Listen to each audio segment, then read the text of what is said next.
Salut tout le monde, bienvenue à cette septième vidéo sur le jeu Horreur à Arkham, troisième édition, publié par Fantasy Flight Games en 2018.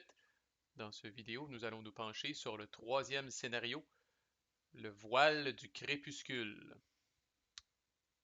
Je cale quelque chose tout de suite. Selon moi, ce scénario-là est le plus facile des quatre. Ça veut pas dire qu'il est facile, ça veut dire que c'est le plus facile des quatre. Fait que, on va voir quand même ces petites twists. Mais là, si vous êtes dans un groupe qui est désespéré, ça fait trois, quatre fois que vous essayez, je sais pas, le premier scénario, le deuxième, puis vous êtes tanné de faire crisser à voler, puis là, vous voulez vraiment un feel-good session, une, une game là, où tout le monde va sortir de là, puis va se sentir bien, là. Ça peut être le scénario pour vous, mais bon, comme tous les scénarios, il peut quand même mal tourner, là, mais bon. Alors, nous affrontons là c'est Yogg Sothoth, ça je pense, ou en tout cas, là, ils appellent ça le Lurker in the Threshold. Là. Je suis pas très ferré là, quand même, ou en tout cas, là, je m'intéresse pas outre mesure là, à chaque grand ancien a à peu près 28 surnoms, là, je les connais pas tous par cœur, là. Bref, c'est lui, là. C'est lui le méchant contre qui on se bat, là. Euh, bon, les investigateurs commencent là, à la pension de Ma qui est ici. On peut quand même faire la petite pause, venir tuer les deux monstres qui sont ici. Là. Petite note, par exemple, là, c'est deux monstres qui avec 2 points de vie chacun. Alors, c'est pas dans la poche, là, même Calvin ou Marie Lambeau, là, ça veut pas dire qu'ils vont nécessairement tuer ces deux monstres-là d'une shot. Puis dans un cas, là, lui, ça va coûter 2 piastres pour se rendre à lui, puis lui, ça va coûter 1 piastre pour se rendre à lui, fait que c'est quand même assez coûteux. On remarque dès le départ quelque chose de spécial qui est ici. Puis ça va nous suivre tout le long du scénario. Là, on appelle ça un accro dans le voile. Un scar en anglais, le scar in the veil. Donc un accro dans le voile. Il y en a un qui commence là, à la caverne noire. Puis d'ailleurs, l'effet sentence du scénario, là, c'est de placer un fléau dans toutes les spaces qui contiennent un accro dans le voile. On va voir de quoi il en retourne. Allons-y. Fait qu'en gros, là, dans celui-là, l'histoire, bon, c'est des gens, justement, des gens puis des animaux qui commencent à se comporter de manière bizarre, puis vous voulez là, investiguer. Là. Fait que, bon, d'abord, euh, il y a de nouveaux accros dans le voile qui vont apparaître. En fait, là, ce scénario-là utilise la fameuse carte d'anomalie. J'aurais dû le mentionner, là, mais cette carte-là, on l'a révisée déjà, on sait qu'est-ce que ça fait. C'est la carte la plus chiante des deux. Et quand il y a une anomalie qui apparaît dans un district, en plus de tous les effets qu'on a déjà vus, là, s'il n'y a pas déjà un accro dans le voile à l'intérieur de ce district-là, vous allez en mettre un dans la space qui contient le plus de fléaux dans ce district-là. OK? Puis là, évidemment, là, vous comprenez que ça crée une espèce d'effet boule de neige dans le sens où là, ce nouvel accro-là dans le voile, qui est dans un district en plus avec une anomalie, va recevoir un de fléau à chaque fois qu'il va avoir le jeton sentence qui va sortir, là, fait que ça va s'accumuler quand même relativement vite sur la fiche du scénario. C'est peut-être le scénario là, avec le point de départ le plus rapide. Là, ça dit cette carte-là ici. Là, dès qu'il y a un total de 2 jetons sur la fiche du scénario, puis ça peut être une combinaison d'indices et ou de fléaux. Fait que vous pouvez être très mal parti, même s'il y a 2 fléaux qui apparaissent sur la fiche du scénario, le scénario progresse. Bon, si vous faites bien les choses, ça va être 2 indices qui vont se trouver sur la fiche du scénario. Là. Mais bref, dès qu'il y a une combinaison de 2 jetons sur la fiche du scénario, vous flippez cette carte-là. Puis là, en fait, vous venez de trouver une façon de refermer là, les fameux accros dans le voile. OK? Fait que vous allez être capable là, de vous en débarrasser là, pour pas que ça vous hante pendant toute la game. Puis là, c'est le premier scénario où on a vraiment une croisée des chemins, on a vraiment un embranchement. C'est un peu comique quand même, mais essentiellement, c'est un scénario où vous pouvez décider d'être méchant, si vous voulez. Là. Techniquement, là, vous pouvez vous joindre au Silver Twilight Lodge, là, la loge du crépuscule, je pense, la loge du crépuscule d'argent, qui appelle ça en français, qui sont une organisation méchante, là, typiquement là, dans les jeux là, de Call of Cthulhu. Là. Mais là, vous pouvez vous joindre à ces méchants-là, puis vous pouvez gagner pareil. Mais bon, si vous lisez le texte sur les cartes, vous allez vous rendre compte que si vous gagnez comme membre de la loge du crépuscule d'argent, C'est à se poser la question si c'est de victoire, là. Vous venez d'installer là, leur, leur organisation aux quatre coins du monde, là, puis là, les méchants s'en viennent nous dominer, là, les grands anciens s'en viennent nous dominer, puis toute l'équipe. Mais tu sais, vous faites partie des méchants, fait que c'est ça, vous allez pouvoir savourer la victoire d'une quelconque façon, là. Fait que encore là, je vais faire les chemins de victoire. Je vais commencer par le chemin gentil. Je suis toujours gentil, moi, dans ces jeux-là. Quand j'ai des choix comme ça, là, je dis non, non, non, moi, je vais être gentil. Puis quand il y a quelqu'un qui est dans le trouble, je vais l'aider, tu sais. Puis je suis tout le temps gentil, moi, dans ces affaires-là. Fait que je le ferai pas, mais on va y revenir pour savoir qu'est-ce qui se passe. Le scénario est relativement semblable, même si vous vous joignez à la loge du crépuscule d'argent. Il y a quelques petites différences. J'oserais dire qu'il est peut-être un petit peu plus facile si vous vous joignez à la loge du crépuscule d'argent. Fait que probablement qu'ils ont fait ça là, pour dire que c'est un peu comme si c'était une demi-victoire, là, parce que vous gagnez, mais dans le fond, c'est les méchants qui gagnent. Mais écoutons, si vous voulez prendre ce chemin-là, une belle leçon à nos enfants, c'est plus facile de gagner quand on est méchant. Fait qu'au moment où vous avez deux indices et ou fléau ici, c'est là que vous devez prendre votre décision. Puis même, là, je ne rentrerai pas là-dedans parce que ça commence à être complexe, là, mais vous pourriez même avoir, si vous êtes trois joueurs, trois humains qui jouent au jeu, vous pourriez même avoir là, euh, euh, un groupe splitté, là. Un groupe avec des gens qui se joignent au crépuscule d'argent, puis d'autres qui se joignent pas au crépuscule d'argent. Là. On va y aller simple, puis on va dire que vous travaillez en équipe comme il se doit, parce que c'est un jeu coop après tout. Ça me dérange pas si vous voulez être méchant, mais tant qu'à être méchant, soyez tous méchants, puis tant qu'à être gentil, soyez tous gentils. Sinon, si je ne m'abuse, s'il y a un split, pour la première fois ever dans ce jeu-là, puis peut-être une des seules fois ever, vous pourriez vous retrouver dans une situation où certains joueurs gagnent, puis d'autres perdent. Dépendamment s'il y a des joueurs qui ont joint la loge du crépuscule d'argent, puis d'autres non. Alright, assez badiné, allons-y avec qu'est-ce qu'on fait si on reste gentil. Fait que si vous restez gentil, Carl Sanford, qui est comme le chef, je pense, de la loge du crépuscule d'argent, est en beau calice, en beau fusil. Il vous déclare un ennemi de la loge. Et là, il y a deux choses qui se passent. Vous allez, bon, il y a 12 monstres, là, il y a un petit deck de 12 monstres comme d'habitude, mais il y a 7 monstres, entre guillemets, là, qui sont en fait des membres de la loge du crépuscule d'argent qui sont mis de côté au début de la game. Là, vous allez prendre ces 7 monstres-là, vous allez les mettre, vous allez les mélanger dans le deck de monstres. Honnêtement, c'est pas un problème, c'est peut-être même un petit avantage cette affaire-là, parce que 6 de ces 7 monstres-là sont très quétaines, un ou deux points de vie, pas de malus au dé, là, très facile à tabasser. OK? Fait qu'il y en a un sur les 7 qui est tough, mais en même temps, dans le deck de 12, il y en a qui sont tough aussi, fait que ça va venir diluer les monstres tough pas mal. Autrement dit, vous ajoutez pas mal plus de monstres quétaines que de monstres tough en faisant ça. Fait que ça va quand même assez bien. Par contre, l'autre l'autre affaire, c'est rough, là. Vous allez ajouter un jeton de monstre puis un jeton irruption du portail dans le réceptacle de mythe.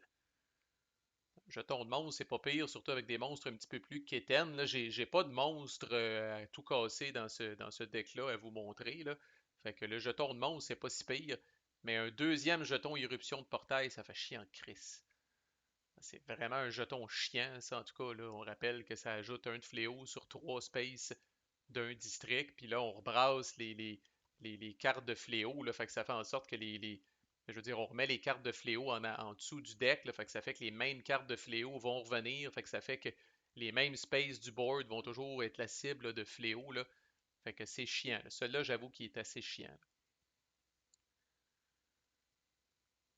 OK, puis on flippe ça aussi, puis là, c'est là, comme je disais, là, on s'est rendu compte en Chris, on a une façon de fermer ça, là, les espèces d'accros dans le voile. Puis c'est pas compliqué. Pour fermer un accro dans le voile, vous devez être sur la space de l'accro et vous devez dépenser deux indices de la fiche de scénario. Et là, à ce moment-là, vous allez prendre ce marker-là, puis vous allez le tourner de même pour dire que l'accro a comme été fermé. Puis bonne nouvelle, un accro qui a été fermé là, ne reçoit plus de fléau quand on tire le jeton sentence du réceptacle du mythe. Donc là, ça, c'est l'embranchement gentil. Fait que c'est comme, ah, la loge du crépuscule d'argent, c'est des méchants, ta ta ta ta ta ta. Puis là, ce que cette carte-là va dire, dans le fond, c'est que vous avez un petit peu de pression. Vous devez fermer un accro dans le voile avant qu'il y ait 6 fléaux sur la fiche de scénario. C'est pas si pire, là, Chris. Là. Si vous êtes rendu là, c'est probablement que vous avez déjà deux indices sur la fiche de scénario, j'espère pour vous. Puis ça coûte 2 indices pour fermer un accro dans le voile. Fait que tout ce qu'il vous reste à faire, c'est d'aller sur une space qui a un accro dans le voile, prendre une action, dépenser 2 d'indices, puis la flipper. Fait que une fois que vous faites ça, là, c'est comme Ah, Eureka, on sait comment faire maintenant pour fermer des accros. On a prouvé que ça marchait. Bon, là, ça dit vous choisissez 2 districts qui ne contiennent pas d'accro normal ou d'accro réparé. Puis vous allez placer un accro dans une space de votre choix dans ces 2 districts-là. OK? Fait que là, évidemment, ces accros-là, vous allez les placer du côté blanc. Fait qu'ils vont recevoir des fléaux quand on va tirer des sentences. Fait qu'il faut pas trop niaiser. Puis, c'est pour ça que je dis que ça peut être quand même assez simple. Tout ce que vous avez à faire après ça, c'est de fermer 2 autres accros, parce que là, on rappelle, si vous êtes rendu là, c'est que vous n'avez fermé déjà un. Vous devez fermer 2 autres accros avant qu'il y ait 8 fléaux sur la fiche de scénario. Si vous réussissez ça, vous gagnez. Et vous gagnez la victoire gentille en plus. Alors le monde vous est reconnaissant parce qu'on n'est pas tous tués par les dingos de la loge du crépuscule d'argent. Fait que dans les faits, de manière plus technique, ça veut dire que vous devez ramasser 6 indices au total, les crisser sur la fiche de scénario, puis une fois que c'est fait, vous rendre sur les spaces où se trouvent les accros, flober une action, flober 2 indices de la fiche de scénario, puis les tourner. Fait que c'est pas pire. Une fois que vous avez passé à travers la première étape, donc vous avez peut-être déjà eu 2 indices, fait que après ça, il vous reste à trouver 4 autres indices, puis à aller fermer ça, tout en dealant avec des monstres relativement faciles, mais peut-être une pression plus grande sur les fléaux à cause des 2 jetons d'irruption de portail qui vont être là. Fait que c'est pas pire, c'est sûr, là, mon cœur de paladin vous recommande le côté gentil, mais on va quand même voir qu'est-ce qui se passe si vous allez du côté méchant, là. Bon, si vous allez du côté méchant, en fait, tous les investigateurs qui décident de joindre la loge du crépuscule d'argent, d'abord vous gagnez un état de, vous gagnez, c'est le cas de le dire, là, faut le dire vite en fait, là, mais vous gagnez un Dark Pact, là, un pacte sombre, je pense, là. Fait que là, toutes les fois que le jeton de sentence va sortir, là, vous avez une chance, là, si vous roulez un, là, qui arrive de quoi de crissement bad. Mais c'est tout. Les monstres du crépuscule d'argent ne sont pas mélangés dans le deck de monstres et surtout, vous ne mettez pas là, un jeton monstre puis un jeton éruption de portail de plus dans le réceptacle du mythe. Fait qu'il y a ça de, il y a ça de le fun en crise. Autrement, ça ressemble. Euh, vous savez maintenant comment réparer les accros dans le voile. Fait que vous allez essayer de réparer un premier accro dans le voile avant qu'il y ait 6 fléaux sur la fiche de scénario. Ça, c'est la même crise d'affaires. Si vous réussissez, bon, là, on dirait que le jeu vous donne une dernière chance. Vous pouvez demeurer loyal à la loge du crépuscule d'argent ou trahir Carl Sanford, le chef, puis crisser votre camp. Fait que, honnêtement, là, de changer d'idée en cours de route, bon, thématiquement, c'est peut-être drôle, là, mais c'est au niveau gameplay, là, c'est la pire décision de votre vie que vous pouvez faire, là. Branchez-vous au début, là, vous êtes gentil ou vous êtes méchant, puis stickez avec votre décision, là, parce que de changer ici en cours de route, là, c'est vraiment pourri. Je pense qu'ils ont mis ça parce que là, peut-être des joueurs un peu débutants qui connaissent pas bien l'univers de l'appel de Cthulhu auraient dit ah ben oui, on va joindre à la loge du crépuscule d'argent, puis là, à force de lire le texte, à mesure que l'histoire progresse, oh, ils sont méchants eux autres, fait que non, on décide de s'en aller. Mais bon, mon vrai conseil, là, choisissez gentil ou méchant au début, puis changez pas d'idée après.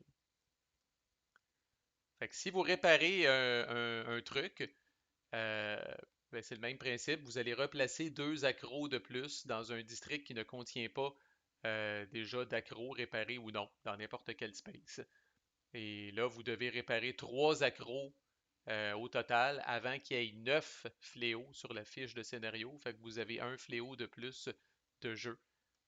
Et là, vous allez flipper cette carte-là. Ben, en tout cas, là, il y a toute l'histoire, là. Le rituel est complété. Tu sais, c'est vraiment ha ha ha les méchants, là. Fait que ah, c'est hot en Christ, là, quand on lit l'affaire, là, ça dit, bon, ben, sous le leadership de Sanford, l'ordre, la loge du crépuscule d'argent se répand aux 4 coins du monde.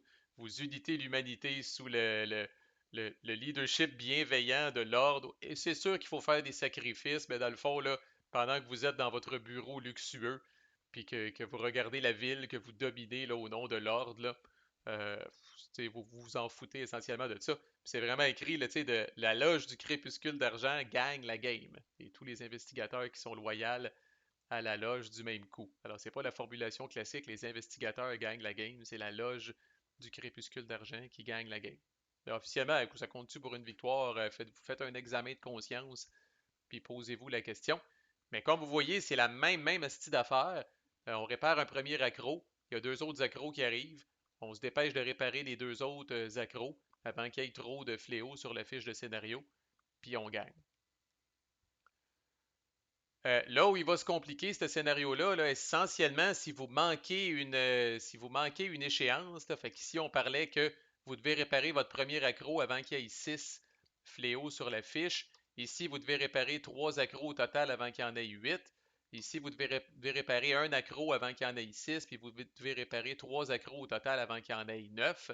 Si vous manquez une de ces deadlines-là, c'est là que ça se complique, là. OK? C'est que là, vous allez vous retrouver, dans le fond, là, le serviteur de Yog Sothoth, qui est nul autre, je crois, que Carl Sanford. Je ne sais pas pourquoi ils l'ont pas appelé de même, là. Je pense, en tout cas, bref. Alors, ce charmant personnage-là apparaît sur le board à la Société historique. C'est où ça? C'est ici, qui apparaît quand même assez loin. Puis il bouge pas, lui. Il crise des fléaux sur sa space. Il court pas après personne. Il crise des fléaux sur sa space. That's it. Il attend de venir se faire pincer. Et puis à partir du moment où lui arrive, là, oubliez les accros, là, il faut tuer le monsieur maintenant. C'est un peu comme dans le scénario précédent. Là, une fois que lui est là, il est un petit peu trop tard. Il faut tuer le monsieur. Là, officiellement, c'est un humain, là, fait qu'il est moins pire. Là. C'est un humain, mais c'est un humain épique. Fait que pensez pas utiliser Tommy Muldoon pour y passer les menottes. Lui, il doit avoir certains petits trucs de magie pour se défaire des menottes. Bref, à 3 investigateurs, il y a 8 points de vie. Il n'y a pas de malus pour le combattre. Fait que c'est quand même pas si pire. 8 points de vie, pas de malus. C'est pas pire. Le problème, c'est qu'il y a 3 points de vie de plus pour chaque accro dans le voile qui n'a pas été réparé. Fait que ça va vite. 2 accros dans le voile qui n'ont pas été réparés, et puis là, il arrive à 14 points de vie. Moi, c'est un petit peu plus fatigant. Si jamais vous vous désengagez de ce monstre-là, vous placez un fléau dans votre space, puis il fesse quand même. 2 points de vie, 2 de dommages, 2 d'horreur, ça fesse quand même. Là. Mais that's it. Rendu là, vous devez le tuer. Et vous devez le tuer avant qu'il y ait 13 13 fléaux sur la fiche de scénario. Fait que même ça, c'est pas si pire que ça, là, avec des investigateurs qui sont bons en combat, là, puis qu'on gagne up contre lui, là, ça peut être quand même pas pire. Il est pas massif, fait qu'il va engager un seul investigateur à la fois. Fait que c'est pour ça qu'on peut vraiment se grouper pour le tapocher, parce qu'il y a juste un investigateur qui va bouffer son dommage, puis les autres peuvent juste comme varger dessus, là. Deux dernières petites affaires. Bon, un autre petit avantage, là, mais c'est très minime, là, je vous dirais, là. Euh, quand vous êtes méchant, là, vous pouvez utiliser là, les, je sais pas trop, là, les mécanismes de téléportation de la loge du crépuscule d'argent. Fait que ce que ça dit, c'est qu'il y a une nouvelle action qui s'offre à vous. Quand vous êtes dans un district avec une anomalie, vous pouvez tester votre connaissance -1. Puis si vous réussissez, vous pouvez aller dans n'importe quel space d'un district avec une anomalie. Fait qu'il pourrait avoir une anomalie ici, puis il pourrait avoir une anomalie ici. Puis si votre investigateur est ici, c'est assez long, là, ça serait assez long. Mettons que vous êtes pressé de vous en venir ici, là, ben, vous pouvez à la place, là, si vous vous sentez confiant, tester votre connaissance -1. Puis si vous réussissez, vous pourriez vous en venir, par exemple, directement ici. C'est pas pire, là, mais tu sais, c'est un petit peu de flavor plus qu'autre chose, là, parce que mécaniquement, c'est pas la fin du monde. Là. Et le bout que je trouve intéressant, c'est que, bon, quand le serviteur de Yog Sothoth est en jeu, là, comme je dis, il apparaît ici dans le coin, puis il est assez peinard, il reste là, puis il crise des fléaux sur sa space. Ce qui est pas si pire que ça, là. Mais ce que cette carte-là dit, c'est que à partir du moment où il est en jeu, euh, bon, si vous savez jouer, là, vous savez que chaque histoire a comme son propre deck de 24 cartes qui correspondent aux indices. Alors, ce que la carte dit, c'est que quand vous êtes en train de lire une carte de rencontre qui mentionne le nom de Carl Sanford dans le texte, alors vous arrêtez de lire immédiatement, vous discartez la carte, je pense. Ouais, stop reading that encounter. Puis, dans le fond, là, lui, il vous saute dessus, essentiellement. Peu importe où vous êtes sur le board, Lui vous saute dessus, vous engage et vous inflige son dommage. Fait que 2 de dommage, 2 d'horreur sur la gueule. Puis je pense qu'après, on peut continuer. Non, ça dit instead, le serviteur de Yog Sothoth move à votre space, vous engage. Fait qu'après ça, je pense qu'essentiellement, on défausse la carte, là. Évidemment, ça va arriver uniquement sur des cartes d'indices. Euh, ouais, en fait, ben, je dis ça. Ça se peut-tu qu'il y ait le nom de Carl Sanford dans les cartes de base qui sont ici? C'est quand même un personnage connu là, dans l'univers d'H.P. Lovecraft puis de l'appel de Cthulhu, ça se peut. Mais c'est sûr, vous allez en retrouver une plus grande concentration, je suis convaincu, dans ce deck-là ici, là. Fait que c'est un petit flavor, là, il faut le savoir, là, juste pour vous dire, pour trouver cette carte-là, j'en ai pigé, je pense, sur 24 cartes, les 12 premières que j'ai pigées, là, je pense que j'ai pas vu le nom de Carl Sanford nulle part. Puis même dans celle-là, on voit le nom de Carl Sanford là, uniquement là, sur la vieille échoppe de magie, là, le dernier effet dans le bas, là. Si vous êtes à l'hôpital de Sainte Mary ou à la colline du Pendu, le nom de Carl Sanford n'est pas mentionné. Fait que c'est quasiment du petit chrome, là, du petit flavor de plus, là, juste pour faire le lien avec le fait que il est en jeu, il est actif, il est à l'écoute. Puis si son nom est mentionné, il vous saute dessus, il vous crisse une taloche. De toute façon, rendu là, les indices ne vous servent plus à rien, ou presque, parce que c'est plus ça l'objectif du scénario. L'objectif du scénario, c'est de le tuer. C'est sûr que les indices vous servent encore à fermer les accros dans le voile, mais de la façon que je comprends cette carte-là, là, ça dit arrêtez de lire cet encounter-là et à la place, le serviteur de Yog Sothoth s'en vient dans votre space, vous engage et vous fait du dommage et de l'horreur. Fait que moi, vraiment, je jouerais que je discarte cette carte-là, puis c'est trop tard, vous étiez sur le point de trouver l'indice, puis lui vous a sauté dessus, pas commencé à vous tabasser. Fait que tant pis, là, si vous voulez fermer les accros dans le voile pour baisser ses points de vie, là, vous allez devoir trouver vos indices ailleurs. Mais faites-vous-en pas, là, comme je disais, j'ai tiré beaucoup de cartes avant de trouver le nom de Carl Sanford. C'est pour ça que je dis que c'est peut-être du chrome plus qu'autre chose. Fait que c'est intéressant. C'est pas le premier que je ferais avec un groupe néophyte, malgré que c'est le plus facile. Euh, je le trouve pas si bon. Si on reste dans le chemin droit, là, je trouve peut-être qu'il manque un petit peu de variété. On ramasse des indices, on ferme des accros dans le voile, that's it. Puis c'est réglé. C'est quasiment plus excitant, on dirait, quand le serviteur de Yog Sothoth apparaît, puis tout ça, mais quand c'est ça qui arrive, ça veut dire que c'est mauvais signe, puis c'est mal parti. Si on compare à l'autre scénario où on pourchasse des cultistes, ils sont tous différents, ils ont toutes des habiletés différentes, on essaye là, de toutes les pogner avant que le scénario nous rattrape, je trouve ça pas mal plus excitant que celui-là.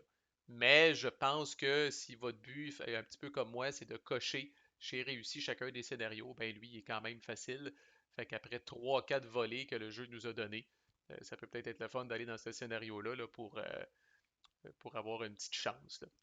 Fait que voilà, encore une fois, si vous l'avez essayé, si vous avez des expériences à partager là-dessus, n'hésitez pas. Sinon, moving on, je m'en vais au quatrième scénario, quatrième et dernier scénario de la boîte de base. À plus!